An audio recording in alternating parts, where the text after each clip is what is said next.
And what's going on, everybody? Welcome to another edition of the We Are Family Pittsburgh Sports Podcast as Pirate Peyton throws his hands up in I'm celebration doing at the all sorts of Pirates. signals, and I'm so happy, That's the signal. That's the Don Kelly signaling to make the perfect bullpen moves and to get Tommy I Pham a mean, 7-game RBI he, streak. Wow. Don Kelly is a combination. Listen to this. He is a combination of Chuck Tanner and Jim Leland. That's how good of a manager Don Kelly Well, is right now. I found this out. Under He's, Don Kelly, the Pirates have a plus 22 run differential based off I'm gonna get past to that. I'm 20 gonna games. get to that later because I got something to say about that because people are kind of, taking that a little too far for my, Right. but hope everybody's doing well. What episode is this? Is this 37 or 38? We've been at a little hiatus. We had some Big 37. L That's was Tommy Pham's age. MIA. Our great Tommy Pham. signing. Everything's coming together right now. Tommy For Tommy Pham is on a heater. His WAR is now at least 0. I checked yesterday and it was 0. Wow. So he's So now he's Defensive made run saved actually really helped out his war. right. Yeah, he's still like a So negative he's- offensive player. instead of Yeah. negative impact, he's made 0 impact. So we're getting somewhere. Like zero war is basically like replacement level. Like that's like Yeah. the borderline. So that's kind of where Yeah. he's at. So we're and I still think Brian Reynolds is negative, which is kind of crazy if you think about it. I think he's like negative point 0.1 or point 0.2 right now still, but He usually has um, negative defensive run save, so that yeah, he has to have yeah. do very well offensively to have positive war Right. basically. So. But anyway, thank you everybody for tuning in. Like I mentioned, we had a little bit of a break there. Jake Bell was enjoying the pleasures of summer life, and and we were as well watching the Buccos completely turn around their season. Now Bucktober, get ready everybody, because they can't stop scoring runs. But we'll get into them. But first, we wanna start lead off the show. Make sure before we get into it to like, subscribe, follow us on our Instagram, our Twitter, our TikTok, and obviously here on YouTube and Spotify as well. And We Are Family Pod, Pittsburgh Sports Pod. But yeah, gentlemen, I first want to get into the big news of yesterday with the Pittsburgh Steelers, a league-altering move, a seismic move in pro football. The Steelers acquire cornerback Jalen Ramsey as Pirate Payton praises We're the hoisting the Lord. Lombardi. We're hoisting. We're hoisting We're already getting ready to Lombardi. hoist the Lombardi for this trade. You know what? Get ready for Super Bowl, whatever it is now. Steelers, Eagles. We're 60. predicting it. It's 60. Okay. I always get the Roman numerals. Yeah. I get a little. Gotta take some time to figure out what the number actually is. But, yeah, so many fans, totally rationally, are calling for a Super Bowl now with Aaron Rodgers and Jalen Ramsey and Jonnu Smith, who the Steelers also got in the trade, as well as a seventh rounder in 2027 in exchange for Minkah Fitzpatrick, which it was kind of interesting. Like we got the news that Jalen Ramsey was traded to the Steelers. Like, oh my gosh, this is great. And I saw people saying, look at this defense now. Ramsey, Porter, Slay, Fitzpatrick, Elliott.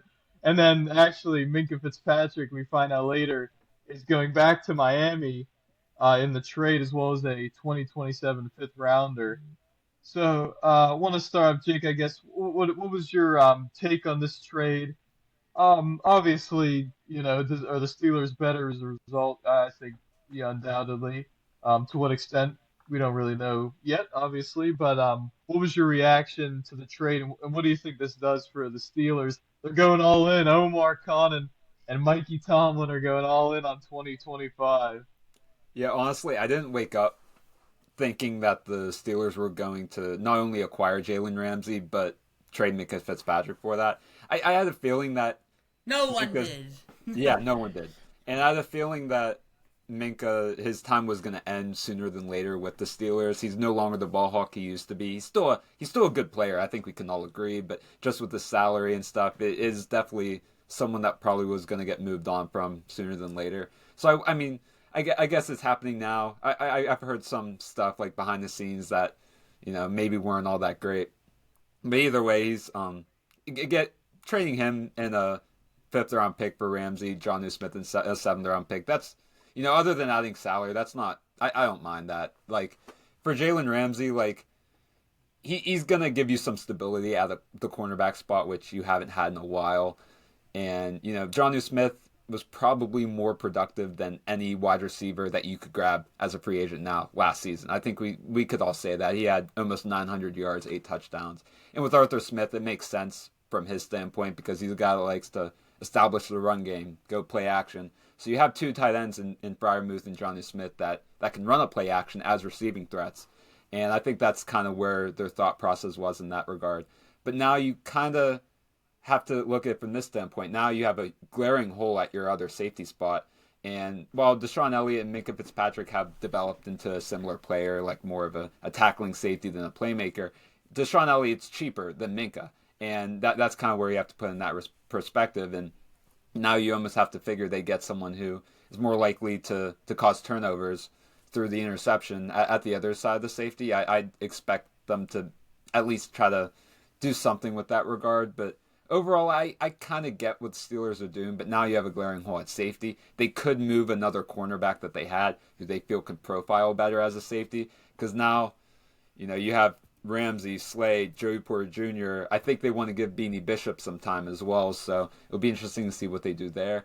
But overall, it makes sense. It's just kind of weird, like, them making this huge trade and them also trading Pickens. Like, I get the Pickens trade at the time, but knowing how they're kind of going all in some sort of sense, you'd figure they would have kept Pickens just to have a quality receiver to go alongside Metcalf. But it'll be interesting to see what they do. They got what looks like two of the guys that they wanted, so we'll just see how it ends up playing out. But I don't know how much it affects them in the win-loss column, but we'll just have to wait and see. So, well, geez, where do I begin with this? I mean, this is it's shocking. It's out of nowhere, really. Yeah, and it really shows that this. I mean, you look at this. The Steelers have never been a team. This is the kind of sad part. The Steelers, most of the good teams in the NFL, don't do a lot in the offseason. The teams that do all these moves and add all these new pieces and all these big names, it never really works out usually for really contending. Let's just be honest, it just doesn't. The Jets tried it, it didn't work, and now the Steelers are kind of doing what the Jets did. But I think in a more sensical way, I think Aaron is going to work out better than it did with the Jets. But that's a whole nother story. But looking at this trade, right? Absolutely on paper, the Pittsburgh Steelers are a better football team now. There's no doubt about that. But what it looks like on paper, it's more complicated than that, right? Let's look at the positives. Number one, it's basically a salary. So everyone complains about how the Steelers are the highest paid defense, and I agree with that sentiment that it's, that's not the modern way of winning. But it's not like they added on a lot more money this year. I think it's actually basically a salary swap because the Dolphins are paying $7 million of that $26.5 million Ramsey is getting. So the Steelers are paying Ramsey $19 million, and Minkah was owed $18 million. So it's the same sort of deal, right? Now, Jalen's owed more money over the next course of years, but it's not guaranteed. And Omar Khan, the one thing he is good at is, because he did this before he was a GM, was handling salary cap issues and clearing money. So that I'm not too concerned about down the line. Now, when you look at Minkah and Jalen as players, right? I think, to summarize it, I think you got one sort of declining starter who's still productive in a lot of ways in exchange for another declining starter who still could be productive but isn't the same as what he used to be.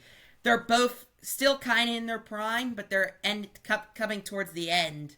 not the end of their careers, maybe, especially Minkah because he's going to be 29, but they're coming towards the back half of their career, right?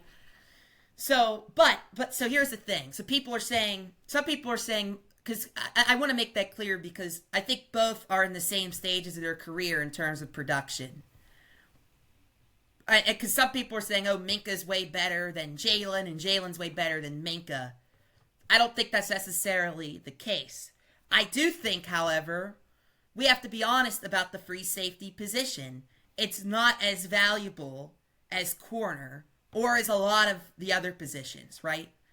And what's going to be interesting to see, and this will be how Minkah does in Miami will determine if the Steelers were right in making this move, because the way they used Minkah the last couple of years, he was a cleanup guy. He was not making big plays, but he was making a lot of important tackles to clean up big plays, to help stop the run game here and there. He wasn't like a guy who was making a lot of splash plays. Now, he used to do that, but I don't know if that was... So I think this, from a scheme standpoint, like the Steelers were asking him to do less. And so, from the free safety position. And so it's not worth asking him to do less if you're paying him $18 million.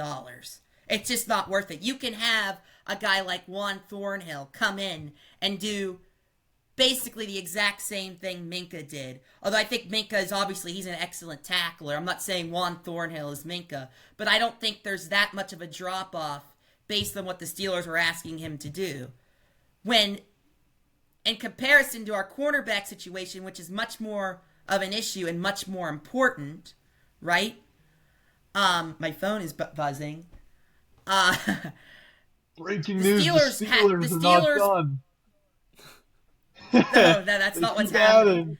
The Steelers were awful last year at corner. And I don't think that gets talked about a lot. Joey Porter Jr. was not good.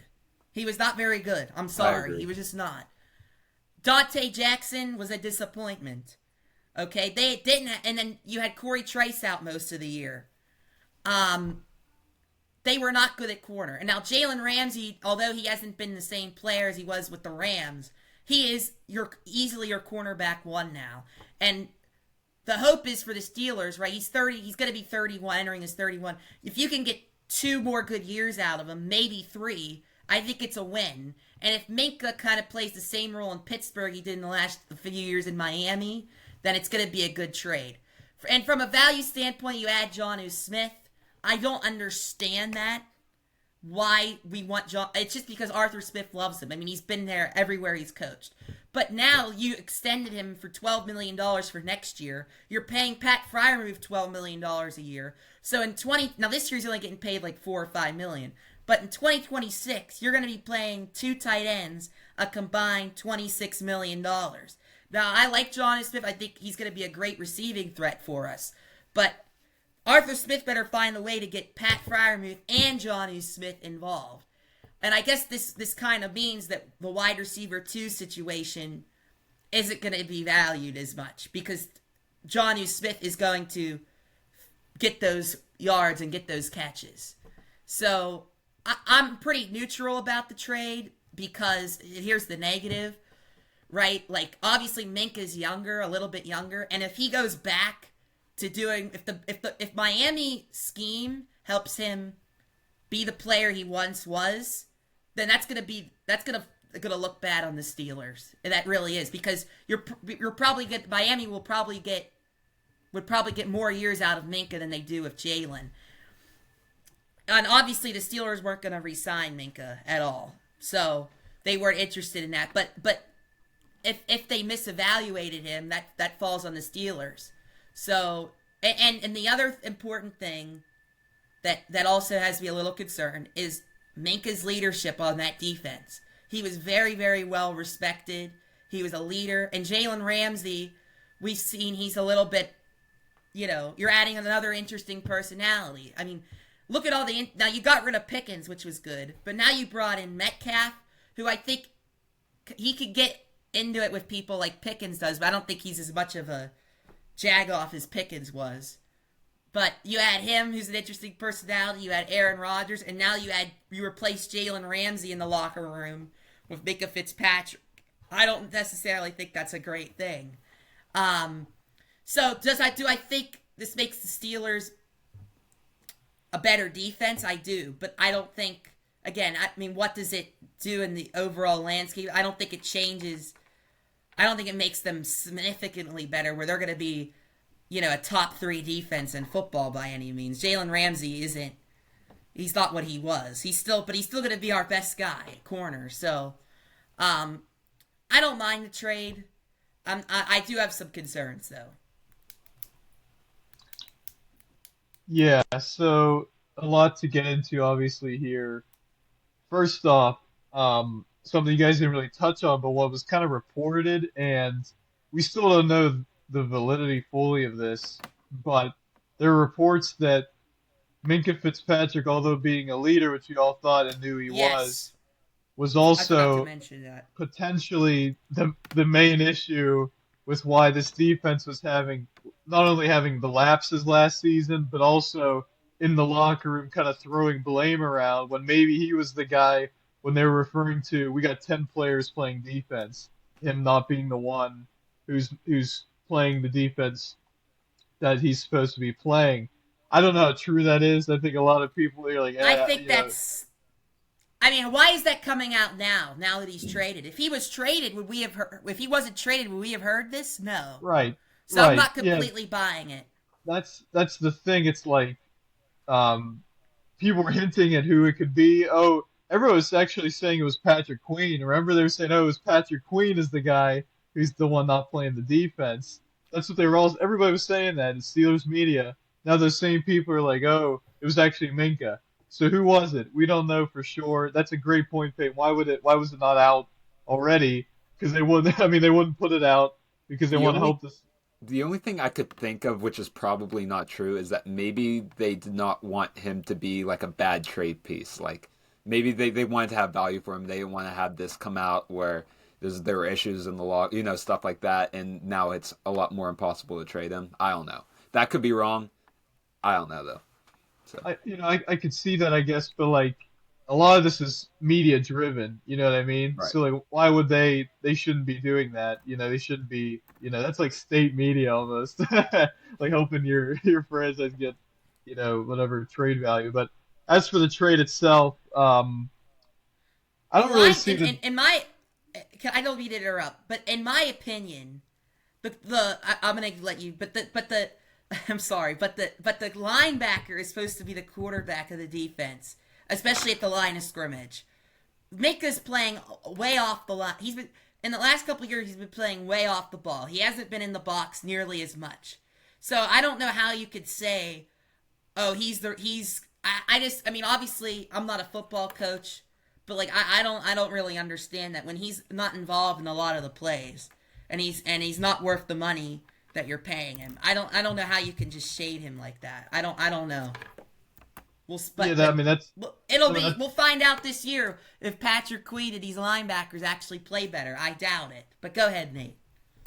Yeah, it's a good point because you're right. I mean, they were the green sticker. They're the leaders of that defense, and a lot of the issues were not like way downfield issues. It was over the middle. It's fairly short, where they were just getting those in the middle open space and then able to run farther. Now maybe Minkah should be up a little bit more on those. I don't know what the idea would be in those scenarios, but it did seem like from all indications Patrick Queen was the one who was the odd man out, not actually playing the defensive scheme that the Steelers are playing, and not Minkah Fitzpatrick. So yeah, I don't know if I buy that. I really don't know if I do, but as for the trade itself, I don't really see a significant downside for the Steelers. With that being said, I love Minkah. I love his contributions to the Steelers, especially early on.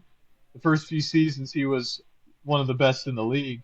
Now, I did see something that the last couple of years, I can't remember if he was either in the 50s or the hundreds of Pro Football Focus on safeties, just in terms of performance. So he was not good, either 50 or 100. He was not nearly as good, and we knew that. But I didn't think we knew to that magnitude. Now, Pro Football Focus some of their stats and the things that they take into account are kind of goofy. Where you see, some of the better quarterbacks in the league, they'll have them ranked 15th. Like they do some weird stuff sometimes with their rankings and stuff and their formulas. But it was obvious that he was not performing, as well. And maybe that was partly because the Steelers asked him to do something different, and maybe that wasn't as valued by those metrics or whatever. But he wasn't making those crazy big splash plays that he was in the first few seasons with the Steelers. It's just that's just the reality. So, and even if he does well in Miami, like you said, Peyton, the Steelers they weren't gonna re-sign him anyway. So why does it if he does well in Miami, he was gonna, if he just signed with the Dolphins or anywhere and he started doing well, I don't really think that falls too much on the Steelers when they were gonna But offload him anyway. my issue is though, if he starts making the splash plays he once was, that tells me though that the Steelers were not using him correctly in their scheme, or were not making the scheme better so he could make those splash plays. And it would obviously tell me that they were asking him to do less. So I don't know. That's my only thing. But yeah. That makes sense, and that would they certainly changed their approach with him, but it is weird though too. Like, why would they ask him to do different? I just don't know Because why. they obviously thought he wasn't the same player. I don't know, but that's Yeah, what we're gonna find out in Miami. that is a good point though. If he does, in their system, when he was how many years was he there? 2, 3 years with the Dolphins. He made a lot of really good plays, and he was doing a lot of the same stuff that he did with Pittsburgh. Um, with the Miami as a younger player. So if he does get back to that performance, you do have that is a fair criticism of Mike Tomlin and Terrell Austin, that defense, as to why you changed it, or why were you not utilizing him to his best. So I do agree there. As for what the Steelers get, yeah, I think Jalen Ramsey instantly becomes cornerback one. Just because I've been kind of beating the drum here about Joey Ford Jr. And again, it's not because he went to Penn State. It's not because whatever. I'm just saying, if you watched him last year on a weekly basis, he committed a lot of penalties. And people are like, oh, he just commits a lot of penalties. If he cuts those down, it'll be okay. But he committed those penalties because he got beat That's most of the easier time. said than done. Right. But also, he was getting beat a lot of times, and he was grabbing and he was holding. And later in the year, too, he kind of improved at the very end, but kind of in the middle to end, he was facing, wide receiver 2 or wide receiver 3, and he was still getting beat, and he was tugging, and he was grabbing, and he was holding. So I still need to see a lot from Joey Ford Jr. to consider him a bona fide number one corner for the Steelers defense. I think Jalen Ramsey, who I have some qualms about his personality. I think sometimes he gets lit up, and he's the most arrogant kind of pounding his chest kind of corner. And a lot of corners and wide receivers are kind of like that.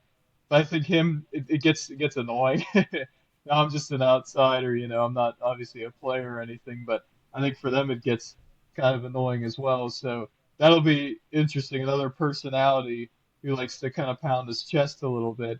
We'll see how that fits. And another thing with the Minkah Fitzpatrick was his standing in the locker room deteriorating as well. Now people are saying that as well, like, oh, he was a leader, but some of the players, a lot of the defensive players, were kind of getting tired of him. People were saying that. If that's true, then that speaks to a whole different thing. And maybe he wasn't the leader we thought he was. So maybe bringing in a personality like Jalen Ramsey isn't going to be as bad as it seemed from that standpoint. But we don't know. Can you really trust these Steelers media people who were all claiming Brandon Ayuk was coming to the Steelers, who were flipping back and forth on who the main issue on this defense is?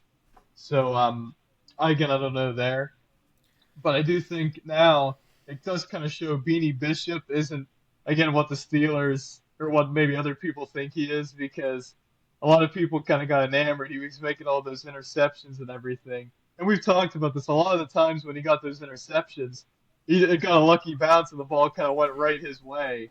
I saw maybe less than a handful of times where he made a solid defensive play of, pass breakups or anything, or just batting the ball down or in playing good coverage. I just didn't really see that. Now, that wasn't kind of his thing. And he's a rookie and everything too, but I think it shows the Steelers weren't really comfortable with him being that first backup, that first fill in as the cornerback spot.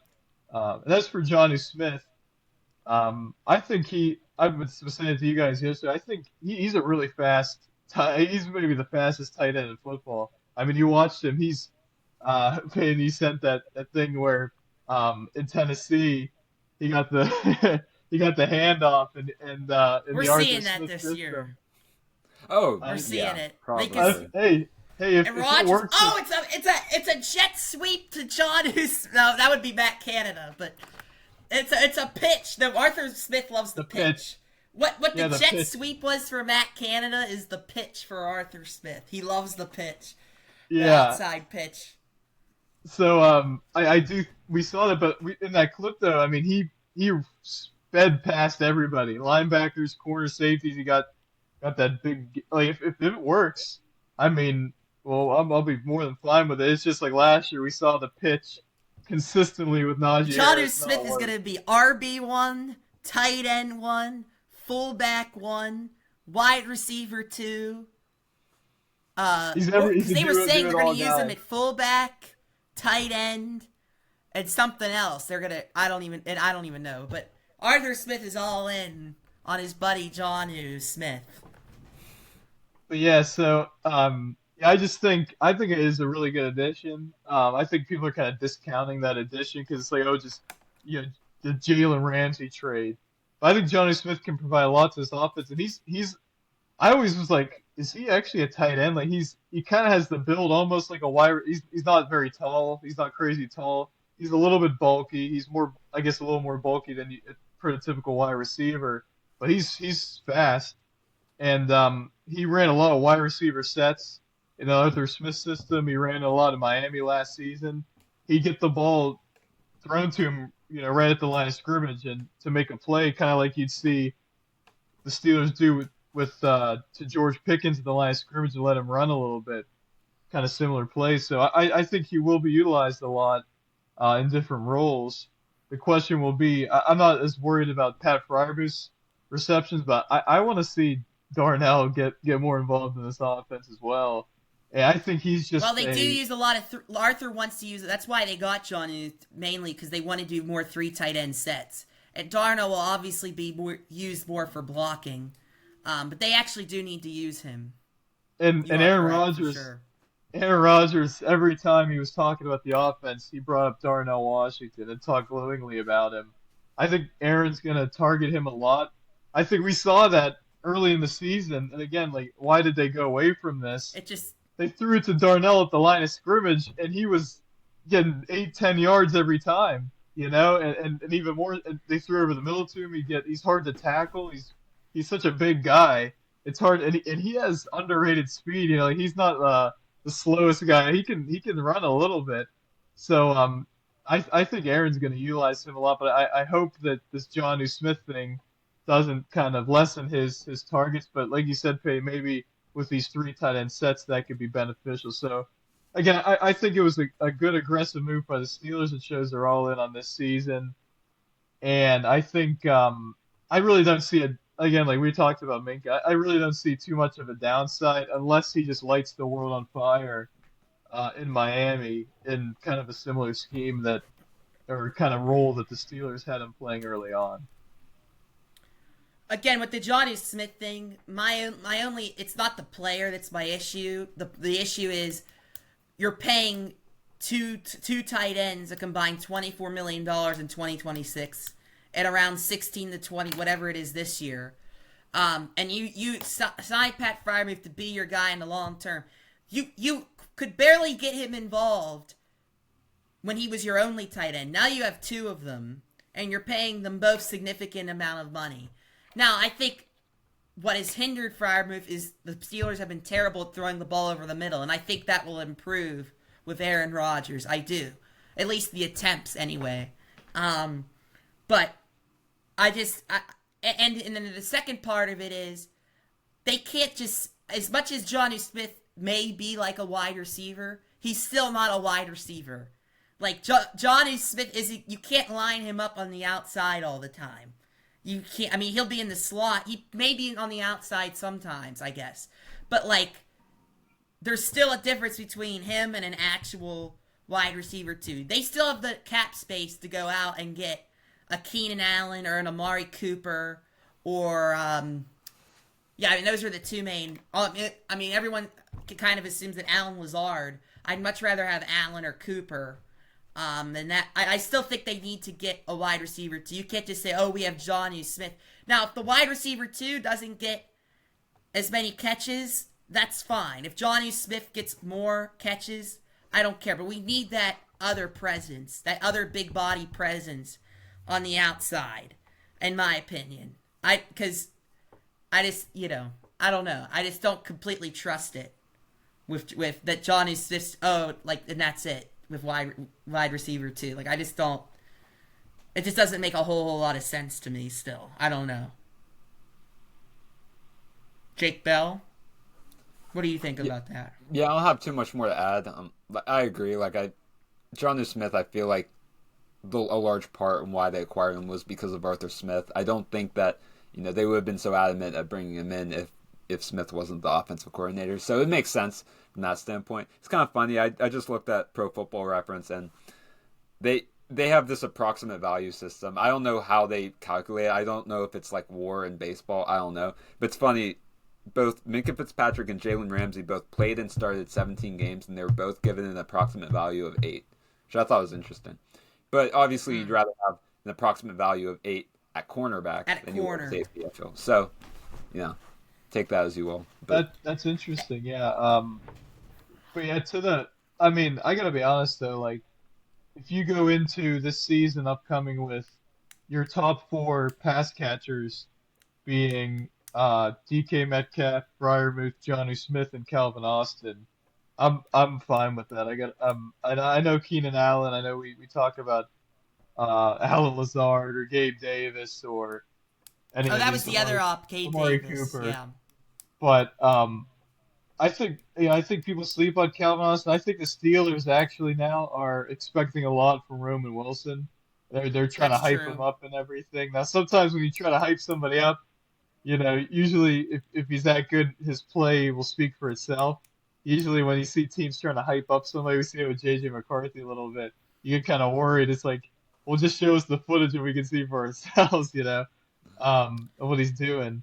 But I'm I not think completely Calvin sold on Roman Wilson. No, how can you be? I mean, he hasn't done anything at all, So that'll be a big question as well. But I think just adding another guy just for some depth, if anything else. I mean, and if you add Keenan Allen, that's more than depth, obviously. But just to have another guy in that wide receiver room just to pass catch. But I think the Steelers are set up well again. Although I think we would all agree they're still the third place team in the AFC North. I don't know how you can. I mean, you can make an argument. I still think the Bengals defense is a mess.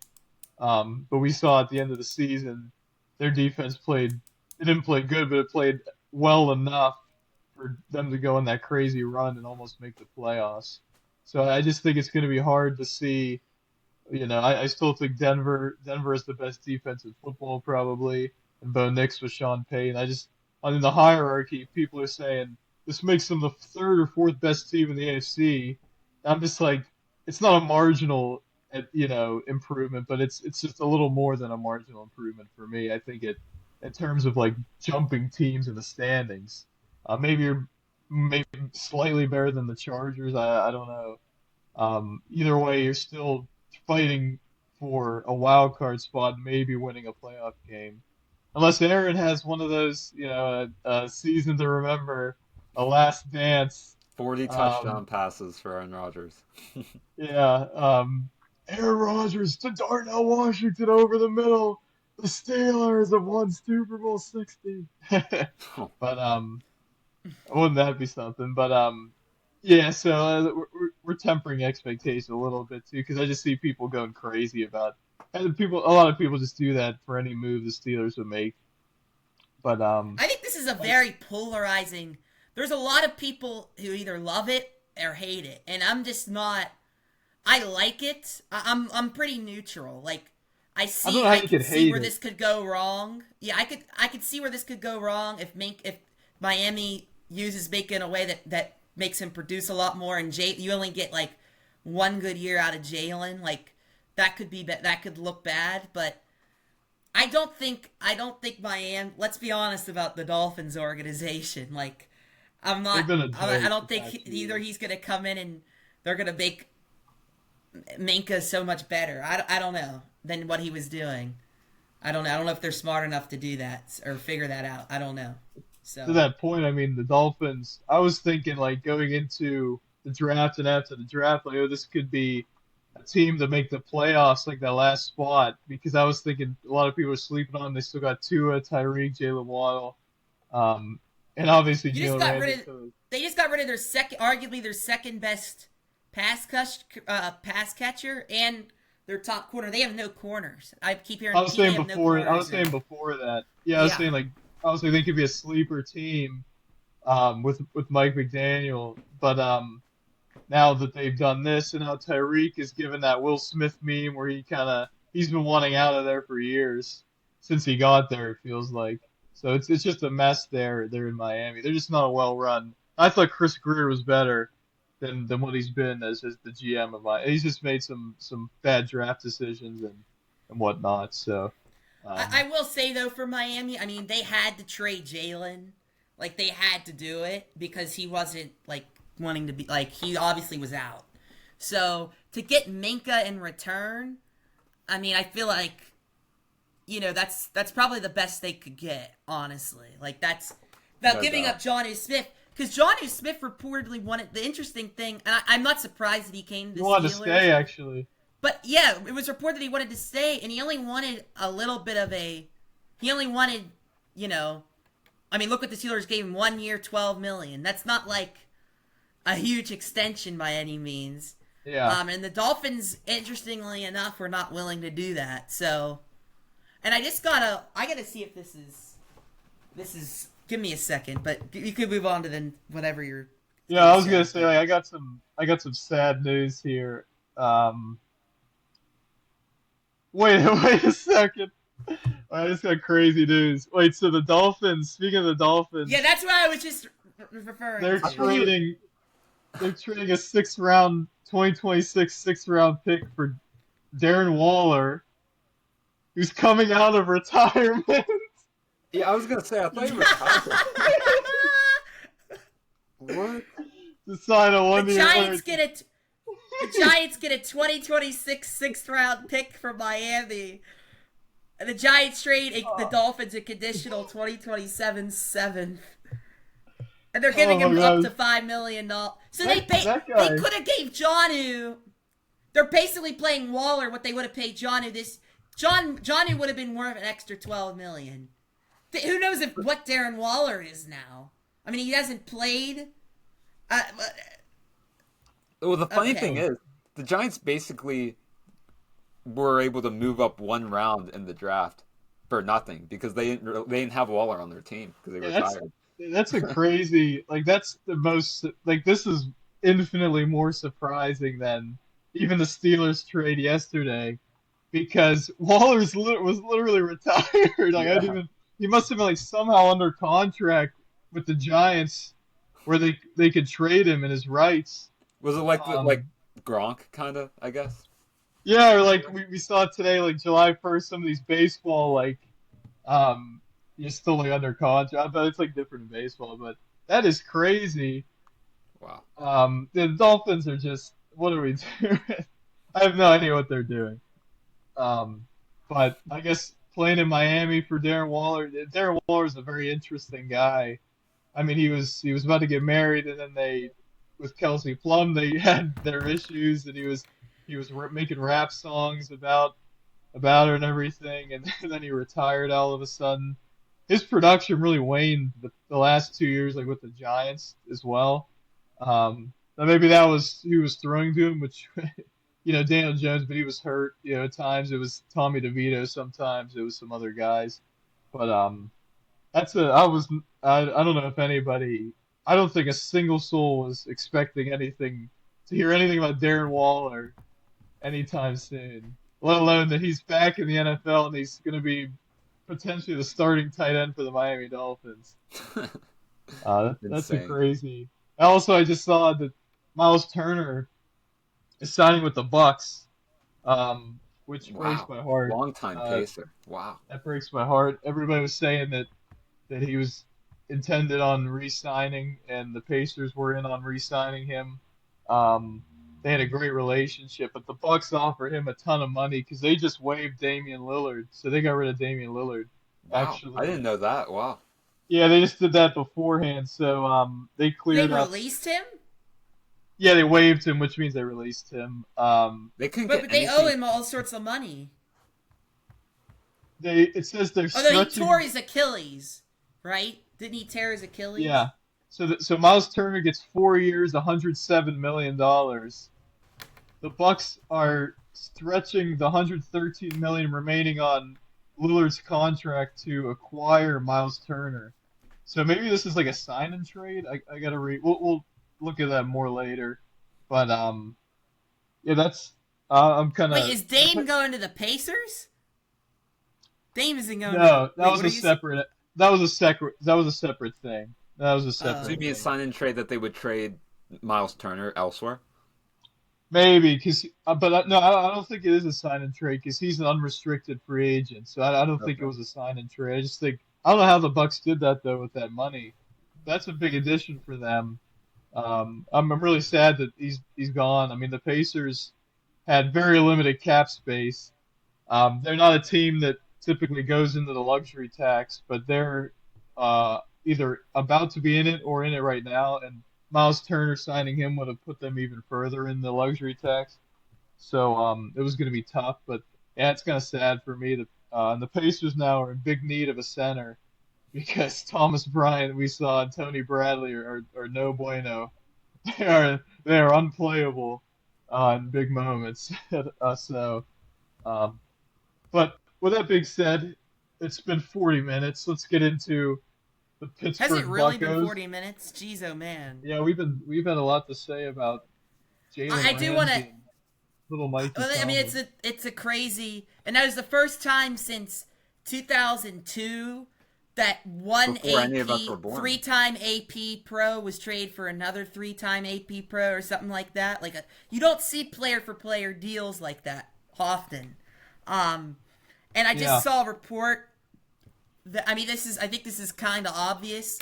The Steelers weren't actively trying to shop Minkah, but they were willing to listen. Like, if they got something that they needed on the team in return, and obviously they thought Jalen Ramsey was big enough. I just lost it, but you know, they needed a corner. They needed it. We've been talking about it, and what they were paying Minkah to do, it was not worth it. Juan Thornhill can come in and do what Minkah was doing at a isn't that cheaper crazy? Like price.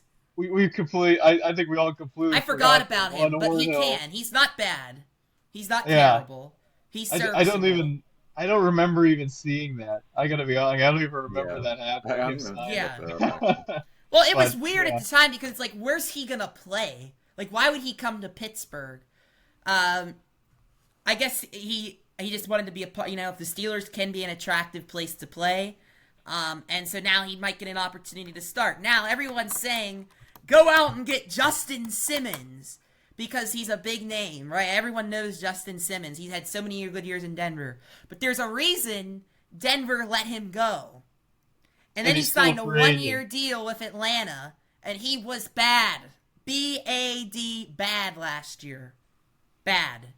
Thank We you do for not spelling want that out. Justin Simmons. I would much rather have Juan Thornhill than Justin Simmons That's right now, crazy. Like, feel like you're right. Like that's based like on what it's we've crazy to seen. think, but yeah.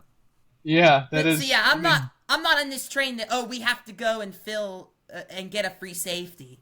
We don't no. Not if they're gonna John Elliott. not if unless they, like Jake Bell said earlier, unless they want to go get a guy who they think can do more. But I don't think that's what they're trying to do. I don't think I don't think Yeah, there's anyone really out there like that anyway. So, and we saw like um, in terms of the playmaking from that position, I think Deshaun Elliott is fully capable. We saw him making a bunch of plays for the Steelers. He was probably the best defender, I would say, with Cam Hayward on that defense last season. well, and He was just Deshaun at the making a lot of strong good safety plays. spot. Deshaun at the strong space safety spot, and he moved into the box a lot more, and that allowed Minkah to do less as well. That's also a Right. big part of He it. made a lot of tackles near the line of scrimmage as well. But yeah, let's transition to the playoff bound Pittsburgh Pirates. And you know, as of right now, it's a 4 game winning streak, which ties the longest all season. And now I was thinking this going into that Mets series. The Pirates had an off day on Thursday, so they were all rested with their pitching and everything. The Mets played a 4 game series with Atlanta.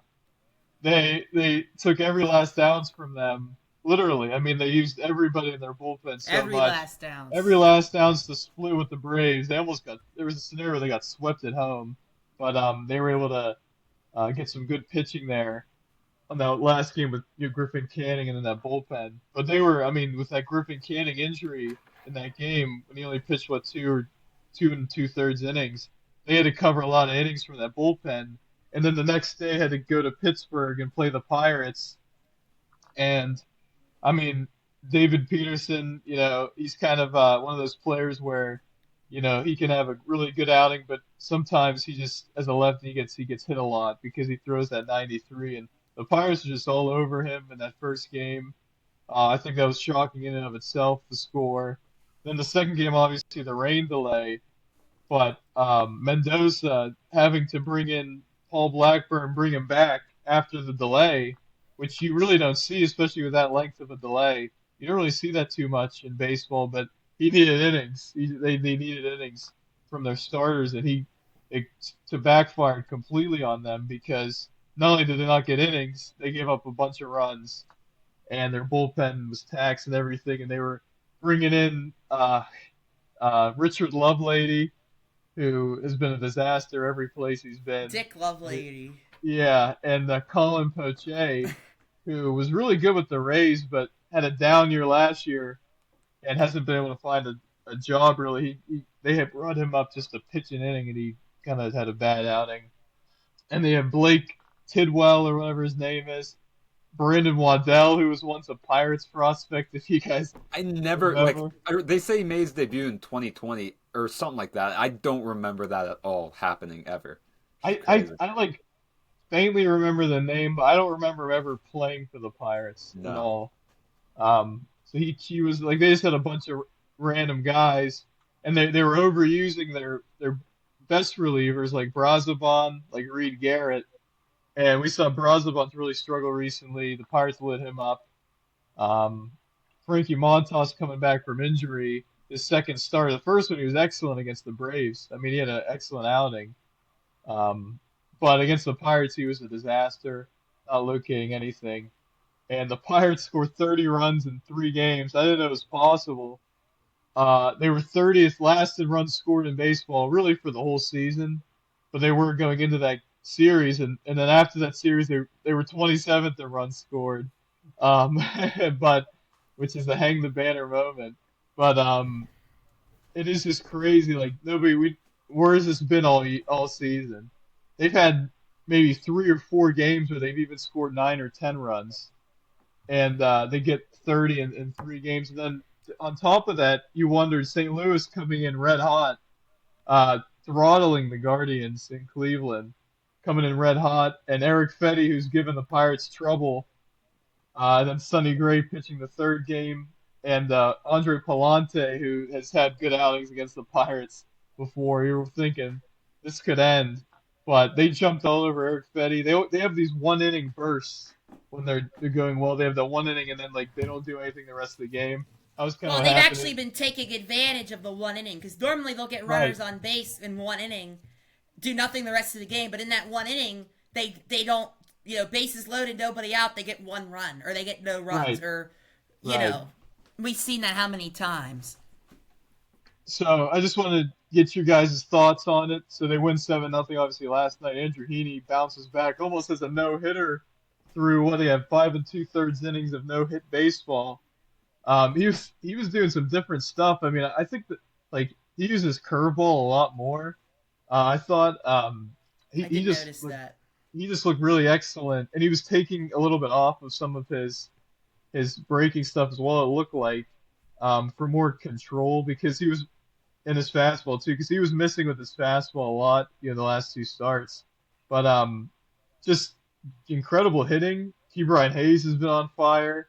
Tommy Pham has been an Trade RBI stock. machine. Trade stock.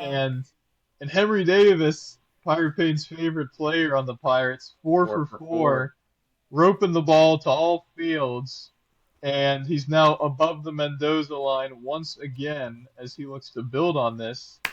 Um, Is he? I thought he was like. Oh yeah, I guess 4 for 4. Yeah, he's like a he 207 probably. or 205 or something. But Mm. so what do you guys? I mean, it was excellent hitting, but it was also. I mean, they gave 4 runs to the Mets in 3 games. They shut out the Cardinals, who scored a bunch of runs against Cleveland, who I think has been a fraudulent team all year. I've been saying that, but still, I mean, it's very impressive on the road. The Guardians are a feisty team and a very solid franchise. So what do we think of this? Is this semi-sustainable for a little bit? Can they build on this? I mean, they got some mid teams coming up. They play the Mariners, who outside of Cal Raleigh and sometimes Julio Rodriguez, their offense leaves a lot to be desired. The Royals are the worst offense in baseball. They got them coming up, and the Twins, without Pablo Lopez, are a nightmare on the pitching side. So, can they build on this at all? I'm not saying playoffs. I was saying playoffs to start the thing, but can they just like build some We're going to the momentum playoffs. here? Build some momentum here and kind of get more of a respectable win-loss record, which I think And then 36 so and Ben 50. Sherrington could say we won more. So We Ben won more Cherington, this year. uh, even if they have a more respectable, they could still win 76 Oh. games. They'd be 10 games under. They could still have 76 wins and say we won more for the third straight season. So what are you guys' thoughts on that weekend? Even if you think it's completely fake and they'll drop back way back down to earth in tonight's game for Skeens. But what do we think? Nonetheless, it was a great weekend to watch some. I mean, one of the better weekends that I can remember of Pirates baseball going back 7, 8, 9 years. Yeah, so I like usually like it is weird. Like the past couple of years, you'll see all the offensive players on the team just get hot at the same time, which is kind of weird. That's kind of what we're seeing right now. I mean, almost every hitter is hitting the ball very well, and you can even make the case that IKF has been the least productive hitter in this stretch, and he's still been providing pretty solid baseball, whether it's defensively or just good situational play, and that's kind of the thing you get from him. Even if he's slumping on the hitting side, you still get good situational baseball, which is what you need, especially out of your ninth hole hitter. But what I really like about, obviously, we've been seeing dominating fashion against some good teams, but last year, or the last 2 years, I should say, under Andy Haynes, we've seen this offense struggle, and then they have this one game where they score 10 plus runs, and then it's the same thing. This is four straight games their offense has absolutely dominated. And I'm not saying this is sustainable. We know what this offense has done earlier in the year, which, like you guys have mentioned, has left to be desired. But what I've been liking a lot is just a whole different approach of hitting. I mean, yesterday, I could be wrong, but I don't remember the Pirates striking out looking at all the entire game. I mean, I could be wrong about that, but it seemed like they were very aggressive and Early in pretty the much throughout counts. this entire Yeah. stretch. And that's a lot different from what you've seen the more passive approach with the combination of Shelton and Haynes, where you saw a lot of strikeout lookings. And, like, obviously, umpires, they can miss calls, but at the same time, if it's half an inch off the plate and you take it and then they ring you up and then you complain, it's like you kind of have to protect at that point. And the Pirates have been doing a very good job right now at being aggressive, but they're not being stupid either, right? They're not just swinging at whatever. They're getting into good counts whenever they need to. They're aggressive on first pitches that they feel are good pitches to hit. It's not like, oh, we have to take until we get a strike. That's just not what I'm seeing. And but they've been doing well offensively. Obviously, the pitching staff has been fantastic. The bullpen has been able to keep up pretty well, especially with Tim Mesa, Justin Lawrence being out for a while. Those guys were supposed to be significant parts of the bullpen. Obviously, Holderman as well. So there's been a lot of good things. Is it sustainable? I don't know.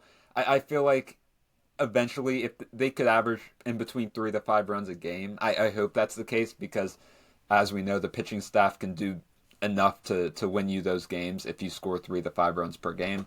I think that's very apparent. So it's very interesting to see where they go here. I do think they've been playing better baseball. I am, obviously Don Kelly isn't the perfect manager, right? This is his first year as a manager, but I've liked his aggressiveness with the bullpen. Like you see Santana come in the fifth inning. Like you don't see that, especially back end bullpen guy like Santana, who's been the best reliever on the team since he's became a Pirate, like easily. So you don't really see that, but it was the right decision. He got out of the jam, and then the Pirates scored a bunch of runs the inning after. So now, say they wait to have Santana in the back end, and then the pitcher he brings in blows it. Right, that could totally change the inning. They might not score all those runs if they don't have that momentum. So you get Santana to shut down that inning. They go off offensively the next half inning, and now you don't need Santana anymore in those situations anymore. They threw Bednar out there in that 12-run game just to be able to, or I forget which game it was, but they had him out that same game in the ninth inning just because he hasn't pitched in a while because of the domination the Pirates have been displaying. But no, it's definitely some very good baseball. Again, this is not sustainable. They're not going to be the best offense in baseball like they have been, anymore. Hopefully, they can at least keep up some good offensive play. But if they can finally find that consistency where they had that horrible start, now the trajectory is way up offensively. If they can just meet in the middle, I feel like that can at least give you a positive note for next season, and we'll see what happens there.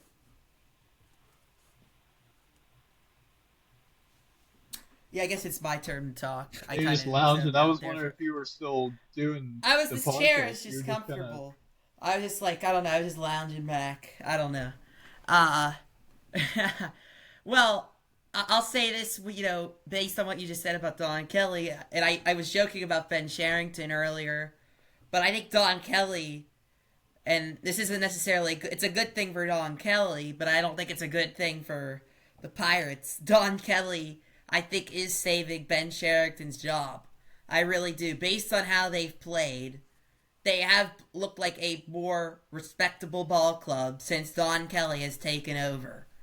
Um, and so I think that's going to, unless Ben Sherrington does a really bad trade deadline, which is certainly possible, I think Don Kelly is really saving Ben Sherrington right now. And I think I think you can't. Some of his moves haven't always been perfect. There's things that I'm sure he needs to get better at. But I think I do think that although it can be, Nate and I talk about this, it can be a little bit like some people in the media are a little, you know, over dramatic about how great Don Kelly is. I think I think he's clearly proving that he could be a very good manager. Um, and just having a feel for things, like you talked, like that Santana thing. I was like, what is he doing? And then it ends up working out. Like he takes chances. He goes with how he feels. He's looking to win. What I like is he's always looking to win in the moment, And it doesn't always. He takes risks. He's very aggressive, and I don't think we had that before.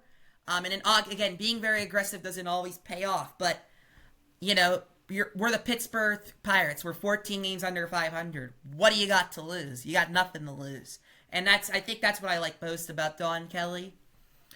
As far as the offense goes, I'm not gonna say this offense. Like, I'm not taking what's happening that seriously. Like, it's awesome, it's cool, but these are professional baseball. You said Nate, where's this been all year? Well, there's These are guys who are professionals. There's things are eventually going to even out a little bit. Like, some of these guys have to do something occasionally.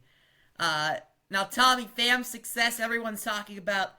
Well, we knew he always had this eye issue his whole career, And now everyone's saying that he was having issues with it in April and May, and now, oh, everything's better now, and he fixed it.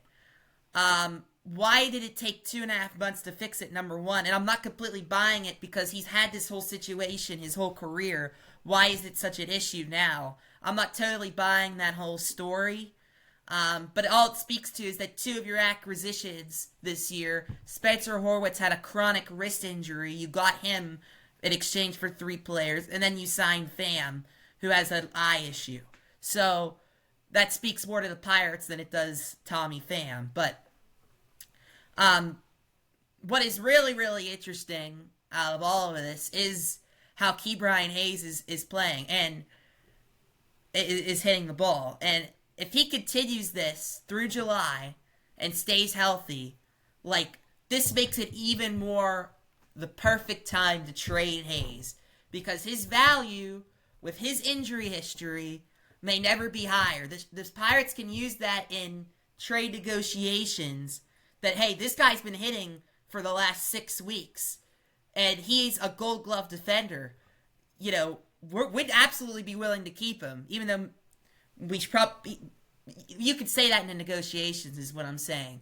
So I think his value, if he keeps hitting like this and he raises his OPS to like 630, 640, 650, and he's hitting like 250, I think, you know, Ben Sherrington's got to seize on the opportunity. And I hate to be a Debbie Downer on a guy's doing well and I want to trade him, but it's just the reality is that he's not, overall, he's still not going to provide the offense that you need from him, from what you expected from him when you signed him those couple years ago. And yes, he has Gold Glove defense, but the offense, fixing the offense is the priority right now. And Ke'Bryan Hayes at third base as a guy who's being paid like a cornerstone player, even though he's not even getting that much money, is just not... You could get a lot more value, I think, than keeping him. So, and we have to consider his injury history, and I think that will eventually be an issue again. So those are my two or three main takeaways there. Yeah, well, it's funny you mentioned that with Ke'Bryan Hayes. So I don't know if you guys caught this, but he met with the media on Sunday after the game, and he actually talked about how since his hot streak, literally a couple weeks ago, he called it like, they asked him like who it was, but he met with a quote unquote doctor. But it kind of sounded like he was like a baseball guy to help him with because he said his body was still he was a little stiff at times throughout this season, and he said a couple weeks ago he met with this kind of doctor guy who kind of helped. I don't know if it was a massage or whatever they did with him, but he said he's felt a lot more relaxed at the plate recently, and I mean that's a very interesting thing. And he said it was an external guy again. We're seeing that where he's meeting with somebody outside of the Pirates organization here. That guy's gonna get fired from his job now because Ben Sherrington. He's not going to be allowed in the stadium. He's not going to be allowed to attend a game. He's not going to be. He's going to get fired from his job. Ben Sherrington's going to go to wherever he's working and get him fired. But he's going to sue him somehow. I think that's very interesting.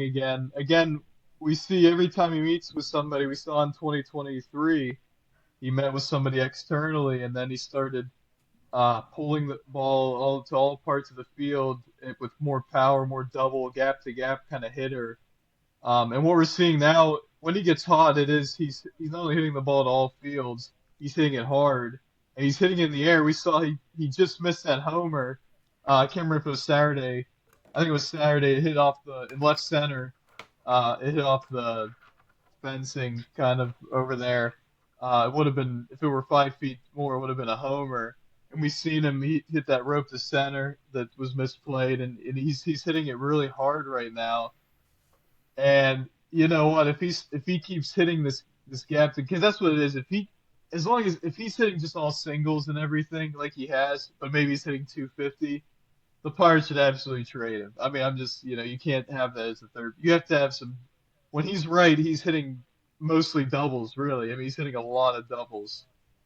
He's never been a huge home He run still gets a guy. lot of bloops and Not ground well, not balls through recent, the hole. not in this stretch. I mean, the one No, he hit, but the singles he hit. I mean, he's hitting them the other way, not as hard maybe, but that's intentional. We see that with Nick Gonzalez, just trying to hit the ball the other way in that open area between first and second.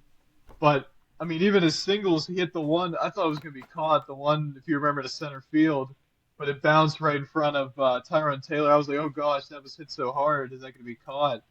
When he's doing this, I mean, if he does this the rest of the month, I might start believing again. I really You want to won't be the believe. only one. I'm starting to believe again. Because every time he sees somebody, he starts playing better and he starts feeling better. And I think I'm just saying if he the rest of the month if he gets his OPS way up here because he's hitting gap to gap these doubles that we've seen so far, I would at the very least increase the asking price for him and maybe right. even hold on to him potentially if especially if there's no offers to your liking. I've seen some just ridiculous Chicago Cubs offers that are just like nobody knows these prospects, and we're giving up Hayes, a Gold Glove defender, and Mitch Keller for the. It's just like, what are we doing? Um, Why would they For the want Cubs. Hayes though? Why would the Cubs want Hayes? They But, have but, Matt Shaw. because they don't. I don't He's know your if top. they. but not Is only he saying that, like like, the same as Hayes, and he has worse defense? I Yeah, but he's guess a I don't top know. prospect. You're supposed to be. I don't get that. but still, like, if like with the Cubs, like, it's not like you'd be giving up Reynolds or rentals to the Cubs. That seasons out of reach. Cubs are gonna win the division most likely. You're giving them controllable assets, so that whenever you do maybe improve these years, you're gonna have to face these Right. guys. So that's something to keep your eye out for. No, if you trade to a division rival, which the Pirates have done before, and I have no problem with it, but that increases no matter who you're trading. I don't care if you're trading Tommy Pham. That increases his value because you're going to be facing him more. That I'm sorry, and you're helping supposedly improve a division rival. That is more meaningful than trading him anywhere else. That increases the trade value for the Pirates. So you can't just, if I'm Ben Sherrington, that has to be considered if you're trading Keller or Hayes or whoever to the Cubs. I think Keller to the Cubs makes a lot of sense. Hayes, I don't really understand that, but I don't think he fits. I think the perfect fit for him would be the New York Yankees. I mean, his dad played there. They have a hole at third base. Yeah, that would be interesting. They said the Tigers That would too. be the is ideal a fit. team.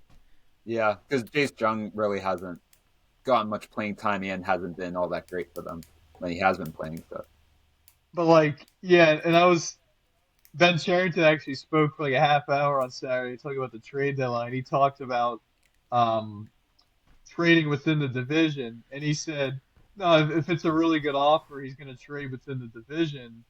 But he's not. But if there's the thing where if there's similar offers, if it's like the same offer between say the Cubs or the Tigers, he's going to pick the Tigers because if it's a very similar kind of even offer that they're getting. But that's what you So, not and could he'll, do, if you're smart, you could say, look, the Tigers are basically giving me the same thing, Chicago.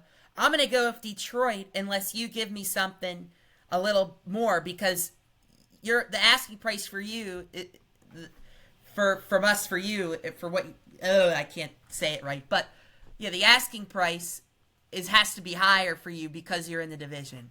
yeah, Yeah. yeah, absolutely. Yep. So it will be interesting. But And yeah, again, like I'm starting to if Hayes puts together a couple weeks here, he's driving the ball again because what it looks like right now is what it looked like a little bit in late May to June of 2023 when he really started driving the ball to all fields.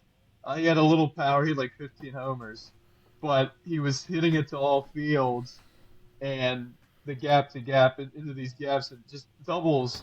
I mean, all I'm asking for him is a bunch of doubles, which it's hard to hit doubles, but if you're not going to hit any homers and you're all going to be singles. You got to hit some doubles. So again, it will be interesting to see. And he's barely over 600 still as we speak. Um, it would take a lot to even get to 640, as an OPS, which isn't very good at all anyway. But because he doesn't get on base very much, that's another thing. Like he doesn't walk too much.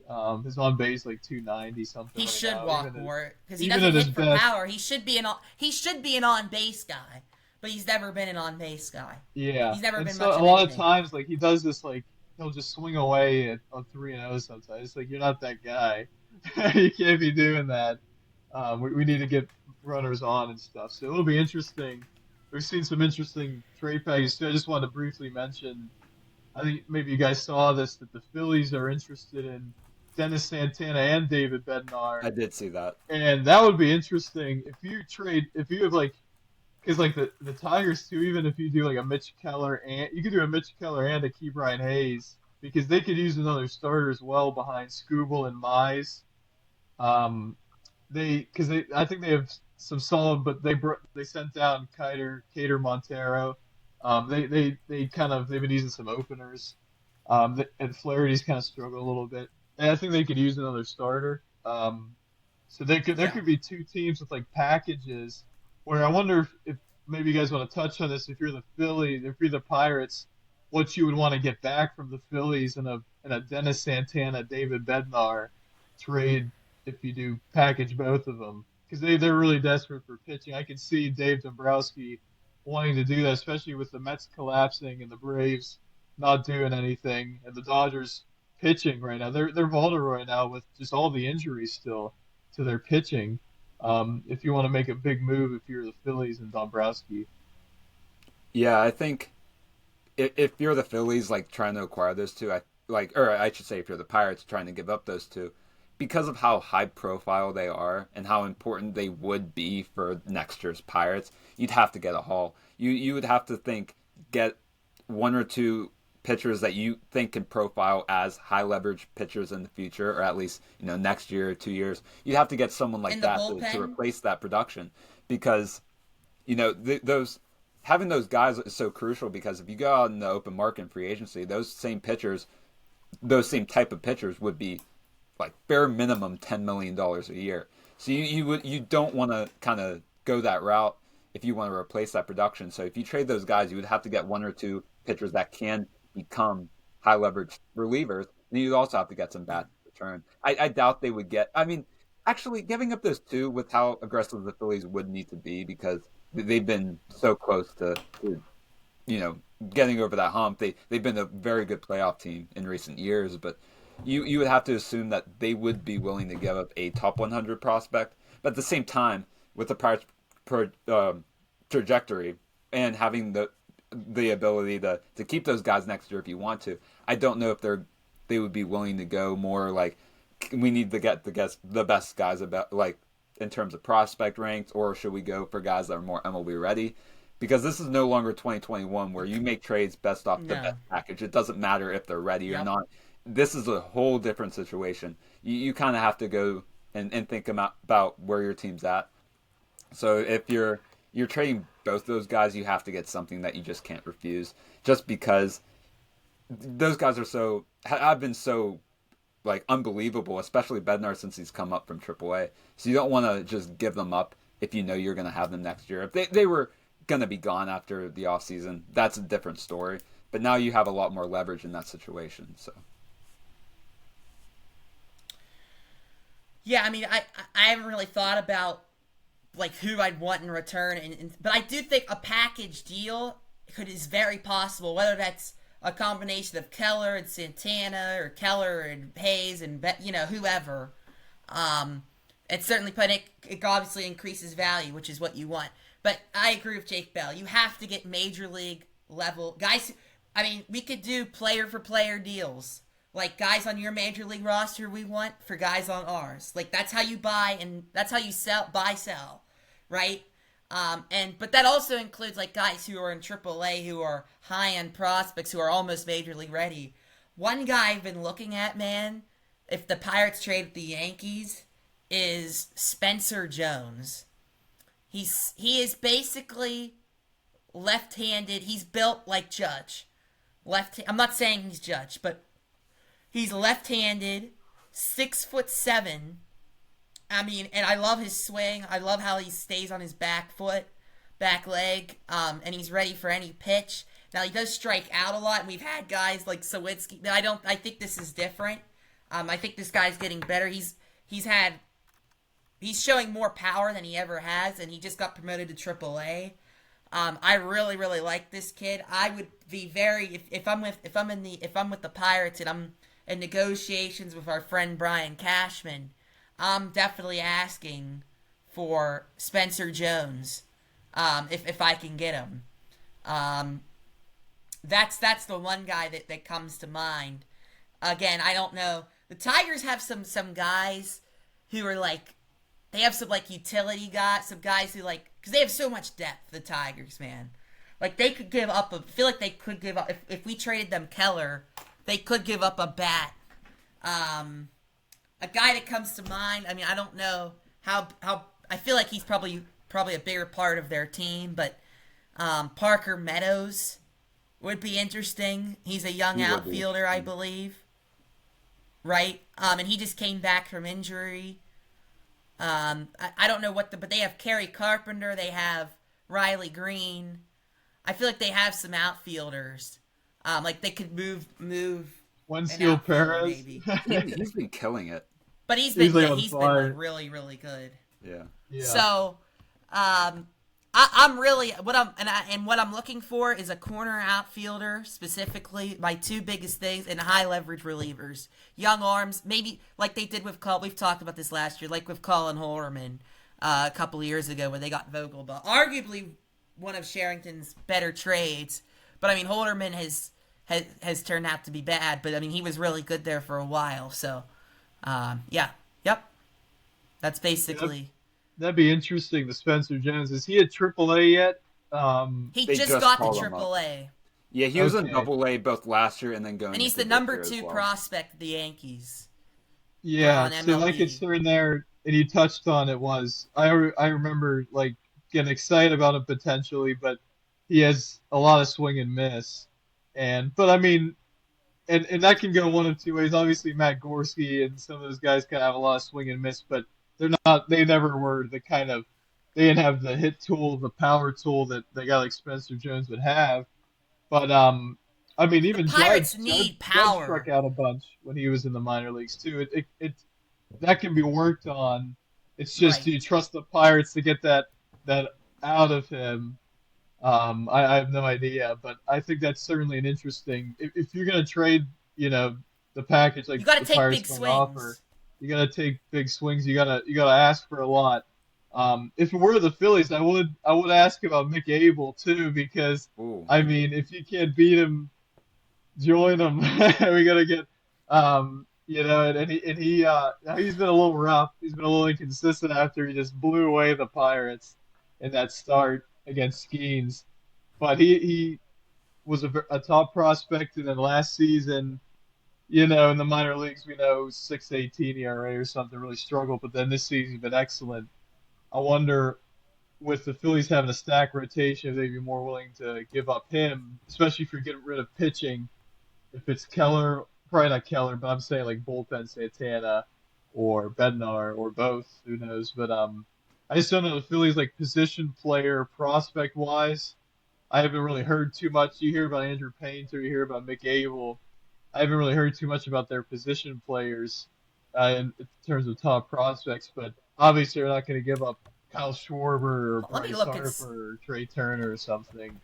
They don't really have. I mean, Brandon Marsh. Do you really want? I don't know. He's just a center fielder. That's a good glove with very average hitting. But on Parker Meadows too, he's a center fielder also. I mean, you could play him in the corner outfield, but he's known for his defense primarily. He's in center field, so that'll be interesting.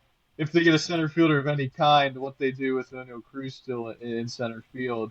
Obviously, you love to utilize his arm and his speed and his ability to cover lengths. And he's been hustling a lot better recently too. He's still swinging and missing, but he connected on a couple.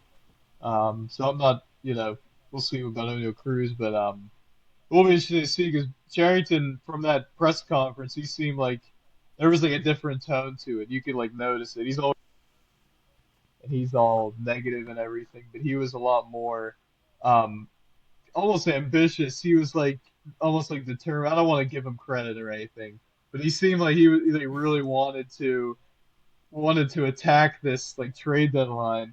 He talked about being willing to trade pitching, but obviously has that like, oh, but you can never have too much pitching, and then you have too much pitching until you don't when you trade people away and whatever. But he did seem like, and then we heard from Greg Brown, inside sources, that Charrington was going to be very aggressive at the trade deadline, and all indications are that that's going to be the case. Now, who knows for sure? But with attractive trade I'll pieces, and believe it when I see it. right, but he was very head on. Like he was like, this the offense has not been good at all. We've seen him kind of been like wishy washy, like oh, we've been very unlucky. It's bound to improve, but he's like admitting like this offense hasn't been good at all, and they need to improve that, and they need to attack getting better. So. Anything else with the Pirates?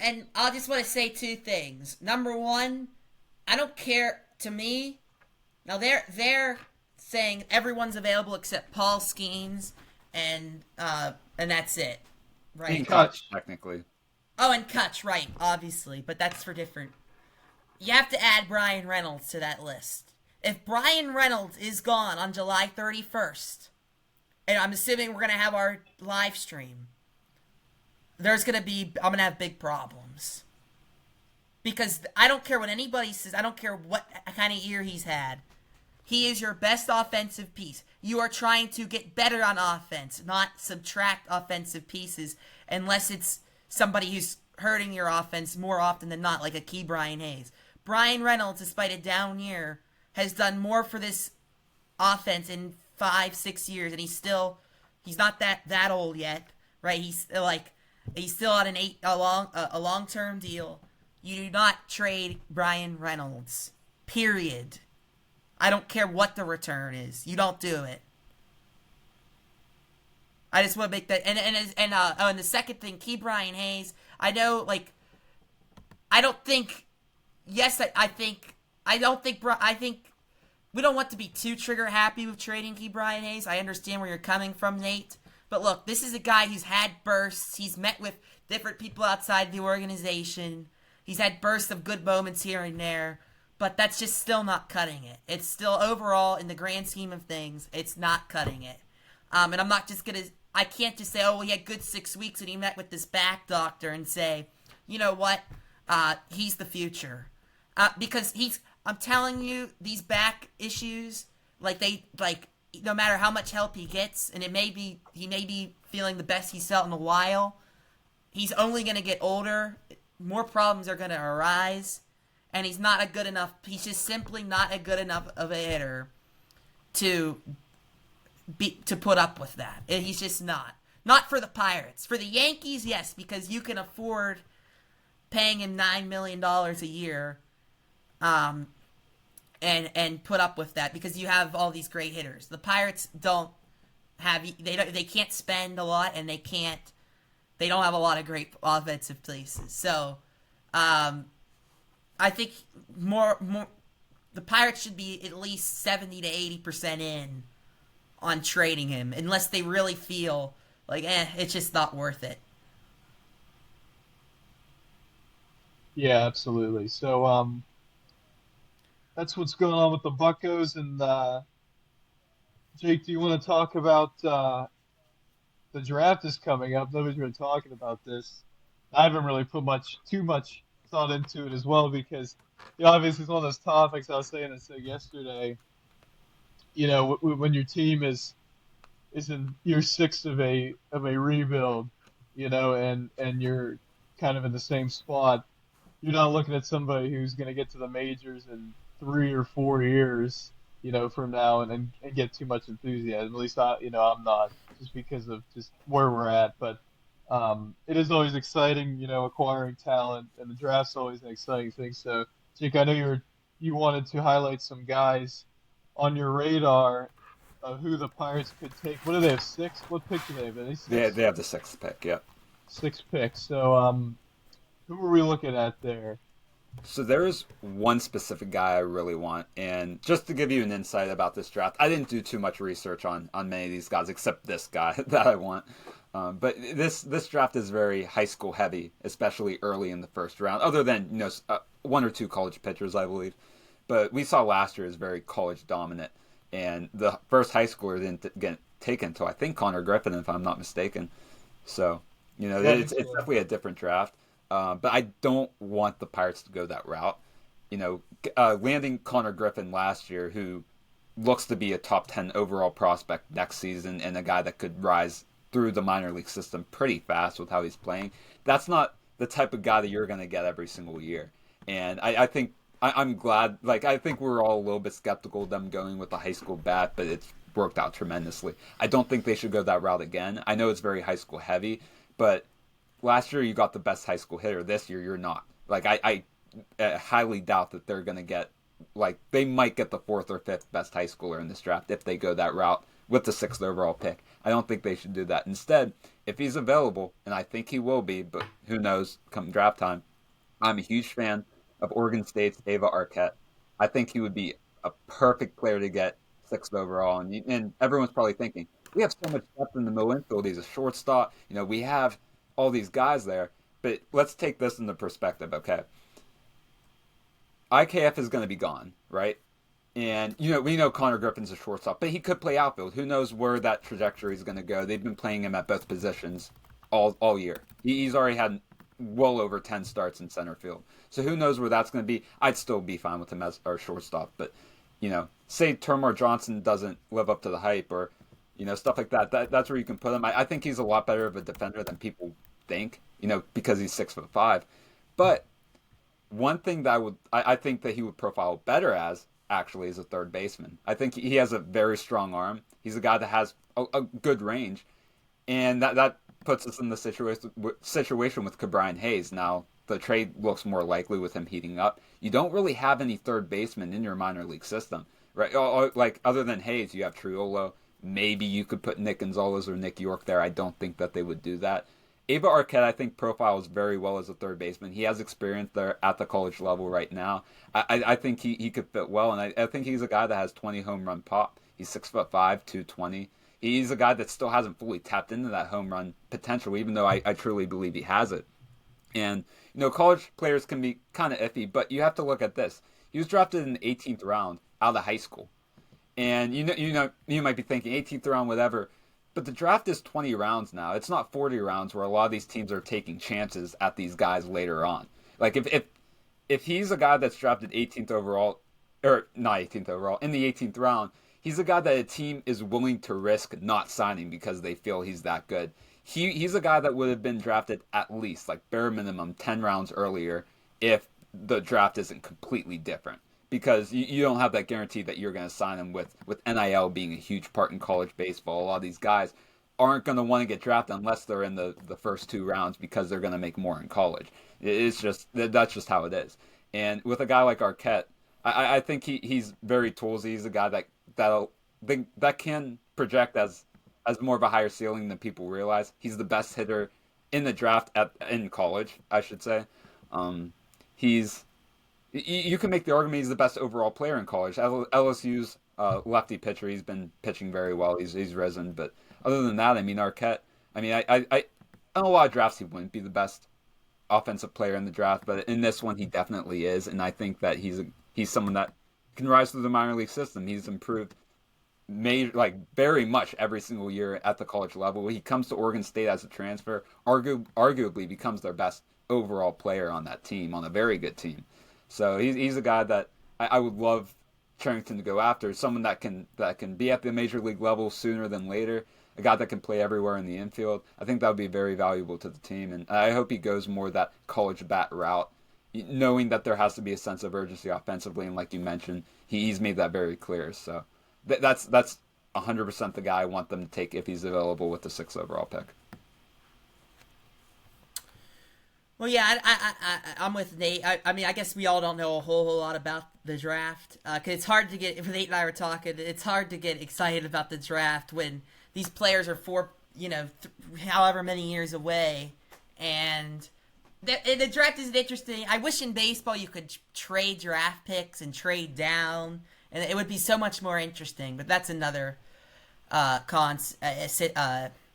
situation. But the hard thing, and because the draft is different, I mean, I guess this is what the point I'm making. Because the draft is so different, and when the timeline of when players come up, there's a lot to consider, right? Do you want the guy who maybe has the fastest track to the big leagues, right? Like he's going to be ready now, but he doesn't have the same amount of impact as maybe a high school guy who has a lot more talent, but he might not be up here for a little while, like a little while longer.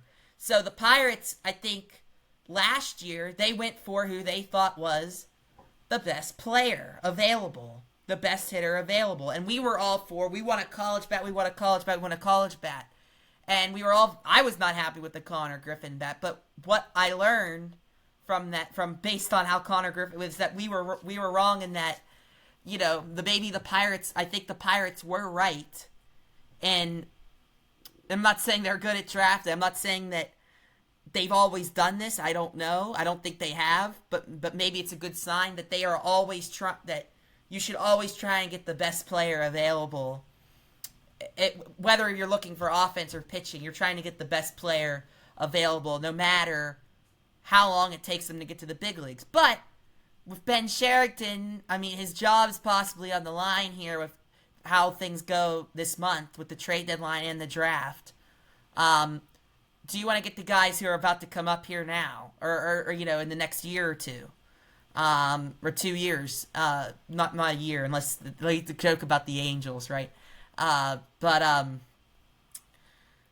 mean, that's the dilemma you're dealt, and I think it depends, right? Like I was looking at this art, I just was watching some of his swings. I don't know.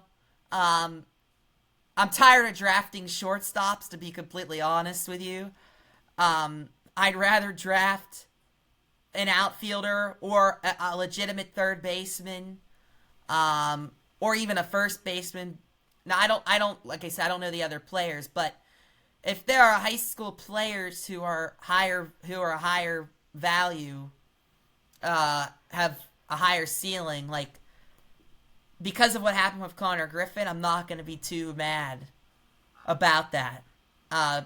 Based on what we've seen from now, we'll see. Maybe Connor Griffin. Maybe this is all just, he fades out and isn't as good as a lot of people are projecting. But so far, so pretty good. So, it's gonna be it's hard. Baseball drafting is hard. It's weird. And that's what makes it so hard for smaller market teams to compete, because you can't just select guys as Nate goes into the darkness with Aaron Rodgers. You can't just select guys that'll help improve your team right now, even when they're in college. Like, it's just hard to bring them up right away, unless you're like a number 1 or number 2 pick usually. But the Angels are starting a new trend, so maybe guys will start to come up quicker more often. So yeah, the way I see it, I mean, I 100% agree. The high school first round picks have a lot more potential and have a lot higher ceiling because they're in the minor league systems a lot longer than a college player would be, and that leaves them a lot more to improve. And they're just toolsy players overall. But also, like you mentioned, Charrington's job is on the line, and there's also no guarantee you're going to get a guy that performs as well as Connor Griffin. I mean, if you get a guy that struggles his first year, I mean, that it's going to set you back because you use that 6th overall pick. So I think that even though, we're getting tired of shortstop, I think Arquette could play a very good third base, in my opinion.